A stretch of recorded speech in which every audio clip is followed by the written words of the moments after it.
सबसे पहले हम गुरु जी का मंत्र जाप करेंगे। ओम नमः शिवाय, शिव जी सदा सहाय।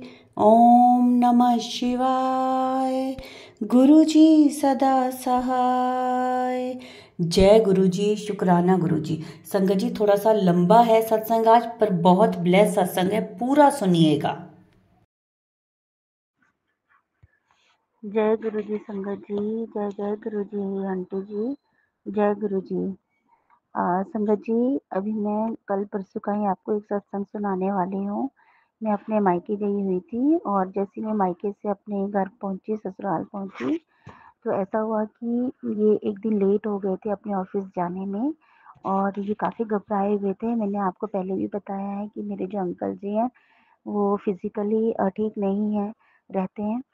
तो उनका एक ही बात बात को वो कई बार दोहरा के जो है खुद भी परेशान होते हैं और दूसरा भी इंसान उनसे परेशान हो जाता है।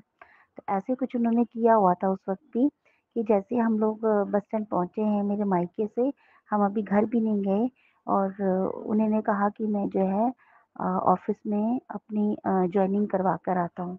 तो मुझे लगा कि हाँ, ये इतने घबराए हुए हैं, चलो ठीक है जॉइनिंग हो जाएगी तो इनको भी तसल्ली हो जाएगी। बस स्टैंड से मैं और मेरा बेटा घर आ गए और ये ऑफिस के लिए चले गए। इनकी एक्चुअली संगत जी किसी दूसरे जगह पर बदली हो गई थी, तो वहाँ पर उनको जॉइन करना था और उनको पता नहीं था कि इन्होंने कहाँ जाना है। पर फिर भी ये चले गए कि चलो पूछ कर मैं निकल ही जाऊँगा। हम लोग घर आ गए। घर आने के बाद मुझे थोड़ा-सा हुआ कि इन्होंने मुझे फ़ोन पर बताया नहीं है कि ये पहुँच गए और इन्होंने जॉइन कर ली है, तो क्यों ना मैं फ़ोन करके इन्हें पूछ लूँ। जैसे ही मैंने फ़ोन किया संगत जी, कोई 6 साढ़े 6 बजे होंगे शाम के, मैंने फ़ोन किया तो किसी लेडी ने फ़ोन उठाया और वो कहने लगी कि हाँ जी, आप कौन बोल रहे हो? ये किसका नंबर है?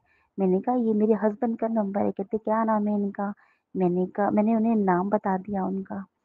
फिर संगत जी ऐसा हुआ, मैंने पूछा, मैं कहा आप कौन बोल रहे हो? कहते देखो आपके हस्बैंड ठीक नहीं है और इन्होंने बहुत ज़्यादा पी हुई है और ये बात नहीं कर पा रहे हैं। तो मैं हैरान हो गई, मैंने उनसे कहा, मैंने कहा इन्होंने पी नहीं हुई है, इन्होंने कोई ड्रिंक नहीं की है। हम लोग अभी-अभी शिमला से थोड़ी देर पहले पहुँचे हैं, तो मेरे मायके से थोड़ी देर पहले पहुँचे हैं। इनकी जो ज़ुबान है शुगर की वज़ह से इस तरह ख़राब हो चुकी है, तो पूरी तरह से समझी नहीं जाती है। मतलब ऐसा लगता है कि जैसे ड्रिंक की हुई है, पर इन्होंने ड्रिंक की नहीं हुई है मैम। तो आप क्या बात कर रहे हो? कहते ये बोल कुछ नहीं रहे हैं और इनकी आँखें बंद हैं। तो संगत जी मैं बहुत ज़्यादा घबरा गई। मैं ये सोचूँ कि मैं छोटे से बच्चे को घर में छोड़कर कहाँ जाऊँ? हालाँकि मेरा बच्चा इतना छोटा भी नहीं है, 10 साल का है। पर मैं जिस जगह पे रहती हूँ संगत जी, वहाँ पर के नज़दीकी एरिया तक तो मैं जा सकती हूँ, पर मुझे ये भी नहीं पता था कि वो कहाँ पर हैं और उनकी ऐसी हालत क्यों हो रही है। तो देखो संगत जी वहाँ मैं नहीं थी, बस वो जो लेडी थी उन्होंने मेरे हस्बैंड की बहुत हेल्प करी। पंजाब जैसे इलाके में बहुत कम लोग मदद करते हैं, वो वकील थी। तो मैं गुरु महाराज जी से अरदास करूँगी कि जिन लोगों ने इनकी हेल्प करी है, गुरु महाराज जी उनकी आप बहुत ज़्यादा हेल्प करना। Thank you so much Guru Maharaj जी। फिर ऐसा हुआ कि उन्होंने फ़ोन बंद कर दिया और मैं घबरा गई कि अब मैं क्या करूँ? किसी तरह से दोबारा से मैंने फ़ोन किया, मैंने कहा इनको आप प्लीज़ किसी तरह से इन्हें घर पहुँचा दीजिए, कुछ तो कीजिए, मुझे नहीं पता कि मुझे कहाँ आना है और मैं बच्चे को छोड़कर नहीं आ सकती, प्लीज़ कुछ कीजिए। मैंने अपनी गली में अपने पड़ोसियों को देखा, वहाँ पर भी कोई नहीं था, लेडीज़ के अलावा कोई नहीं था। फिर मैं वापस घर आई और मैं परेशानी की हालत में घूमने लग गई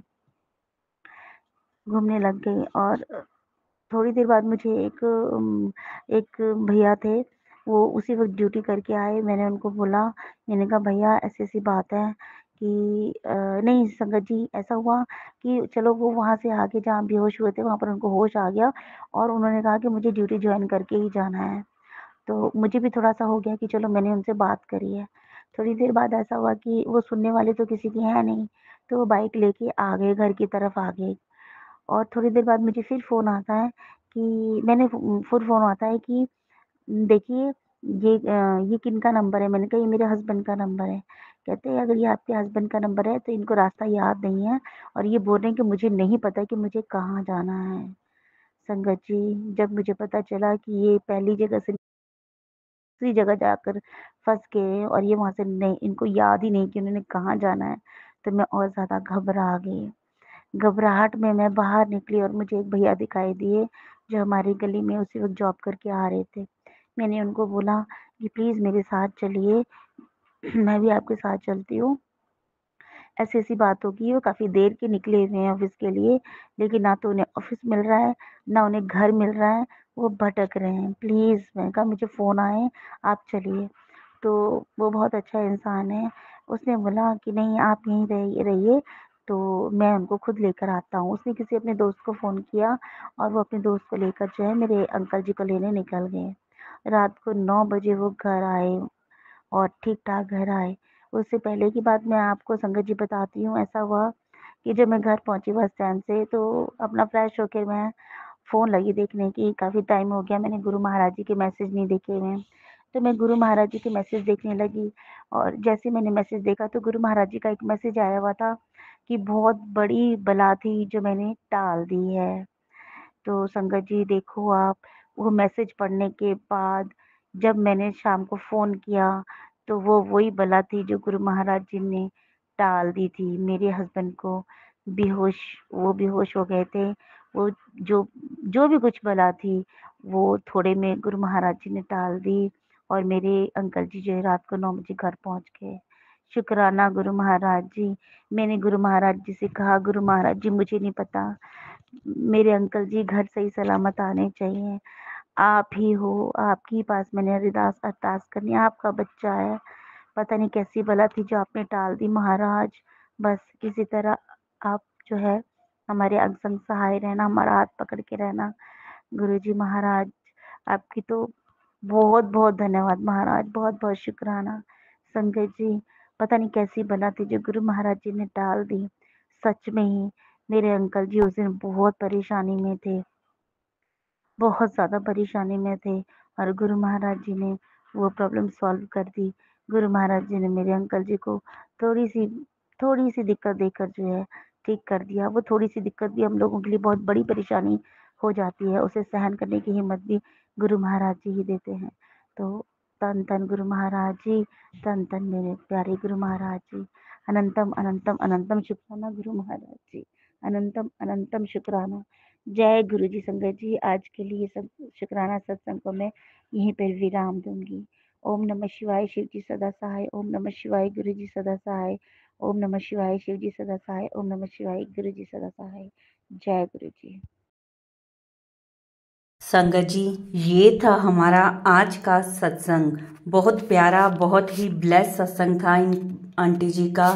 संगत जी, अब हम गुरु जी का मंत्र जाप करते हैं और सत्संग को यहीं विराम देंगे। ओम नमः शिवाय, शिव जी सदा सहाय। ओम नमः शिवाय, गुरु जी सदा सहाय।